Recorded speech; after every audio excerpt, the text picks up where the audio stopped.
I want to take you to the area of Gaza in Ashkelon on the map.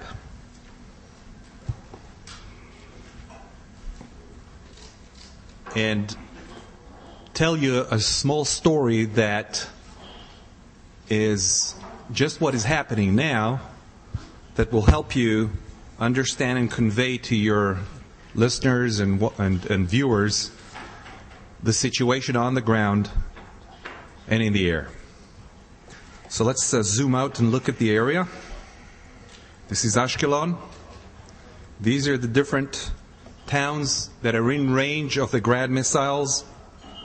Beersheva, Ofakim, even Rahat, Netivot, Sderot, Ashkelon, Kiryat Gat, Kiryat Malachi, Ashdod, Yavne. Just in Ashkelon, over 60 rockets that hit the inside of the Ashkelon city boundaries.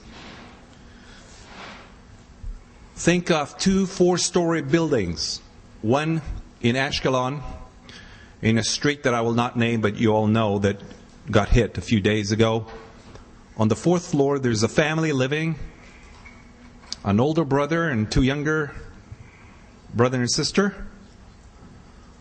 About 20 kilometers south in Gaza, 4-story building. On the 1st floor, there is a Hamas depot with Grad missiles. The Grad missile launcher is being pulled out of the 1st floor. The people in Ashkelon are watching TV on the 4th floor. While the Grad is being pulled out, it's being tracked by intelligence, UAV, and a fighter airplane that you can see above is getting data on that particular suspected target. He's not authorized to strike the target because it's in a vicinity of a populated area. And now the Grad is turned and is getting ready to fire. The Air Force commander or one of his deputies authorizes personally release of weapons in populated areas. And now the surveillance says that this Grad is about to be launched. The pilot runs in, but he's not quick enough, and the Grad is being launched at Ashkelon. Just as it takes off to the sky, we track it with a radar and we sound the siren just like you used to hear here for many times every day. The family on the 4th floor hurries down to the basement. The older brother picks up his 2 younger brothers and runs down. He's got 20 to 25 seconds to make it down to the shelter. The airplane, seeing the launch, releases the weapon. The weapon takes a few seconds to come down. About the time that the Grad missile hits the 4th story, completely demolishes the top floor, where that family is downstairs and hears the blow, just like you heard it here over 60 times in Ashkelon. The bomb drops on the Grad launcher. The munition on the 1st floor explodes, a secondary explosion, and the house is destroyed. This is the name of the game. We're being launched at as civilians. Every rocket that lands and hits uninhabited areas and does not hit civilian is a miss for Hamas. Every bomb that hits civilian in Gaza is done with great care and with the hope of a minimum collateral damage. All the weapons that are used in inhabited areas are reduced munition. We do not drop heavy bombs in those areas. As you will see in one of the videos, and I'm sure you've already seen them, that sometime the bomb or the weapon is dropped on a Grad missile are in a depot, and people who are 20 to 30 meters in the radius are intact.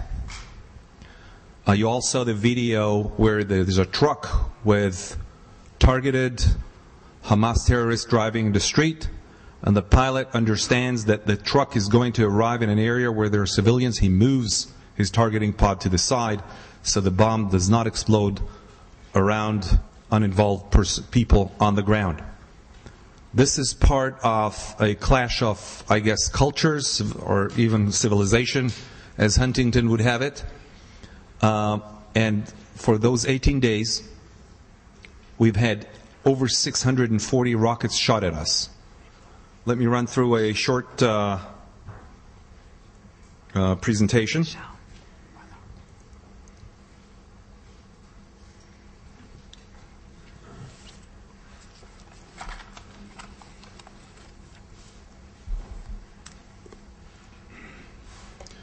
We had over 2,000 fighter sorties so far, thousands of combat helicopters and UAV hours in the air, surveillance, light planes and UAVs.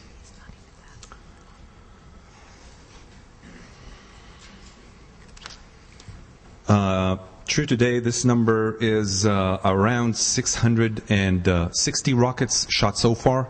This is in addition to about 9,000 rockets that have been fired mainly on Sderot for the last 8 years. The attacks, as Avital had mentioned, has gone down to about 20 to 30 a day. The civilian population, as I'm sure you have seen with your own eyes, and you know that there was a hit not too far off here, I think about half a mile from this hotel, where there are many old people that live there. The population behavior has been outstanding, and you can see that life more or less goes on, even though business is halted for 500,000 people in this area. We're learning to cope, but this is obviously no way to live a life, and you know that at any time that Hamas decides to stop firing at Israel and recognize the right of the people around here with Israeli citizenship cards, they recognize their right to live here, and they stop firing missiles, this war is going to be over. So this is the kind of conflict that we are in, and obviously we have nowhere else to go, so it will last until Hamas runs either out of willpower or firepower, whichever comes first. The Air Force day-to-day activities is mainly targeting rockets. We already have information that in some cases Hamas had pulled out their launchers in certain areas and been run out by local people who live in that area. In an orchard, they wanted to run them out because they know they would be targeted if Hamas shoots out of there. We continue to track down tunnels. We know that there are many tunnels what we don't know about, and each one that we do know about will be targeted. Search for terrorist hideouts, and we had gone into what we call CAS. There is a guy here who was a Marine and came to visit, so he knows what CAS. CAS is close air support, which means that the ground forces coordinate their movements with the Air Force. The Air Force above is helping the ground forces achieve their objectives, minimizing losses as much as we can. And the last slide that I will show you that pertains to humanitarian aid. I think most Israelis would like to see Gaza, or the Gaza civilians get out of their misery and live a good life, because a neighbor who lives a good life is a good neighbor. And we wish that Hamas would stop firing, because they're putting in misery their own people and ourselves. And the sooner they will cease fire, the better it will be for all of us. So we will pitch in as much as we can with humanitarian aid, fuel supply, but as you know, some of the humanitarian aid that had been supplied had been ravaged by Hamas on the way to civilians. There's not much we can do about this, but this is one of the facts of life that we see. This will not stop us from moving in supplies and helping on that way, but we will not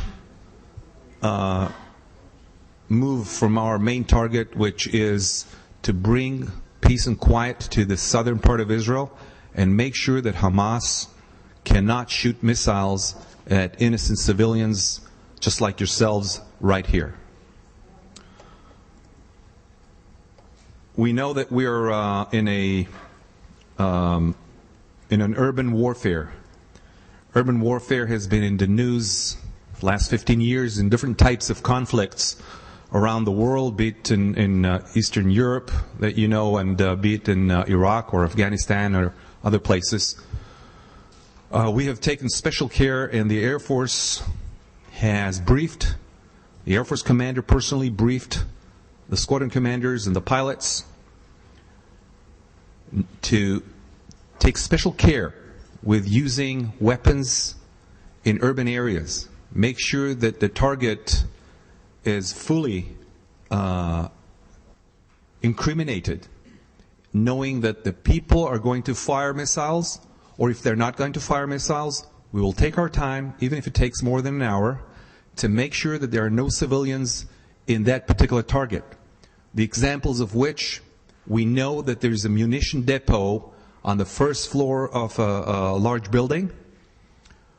We will call up people living in that house on their phones. Tell them to get out. We will watch them getting out. If they don't get out, we will make a small reminder by using a low munition weapon on the side, not on the house, just to make sure they understand. We see them going out. And we gather as much information as we can that this area is cleared, and only then will we attack the building. Hamas has put its munitions in over 2,000 houses around Gaza. This is part of their tactics and strategy. And in this type of cruel urban warfare, we are doing whatever we can to reduce collateral damage, not because it's tactically right, not because it looks good on TV, but because targeting innocent people goes against our culture.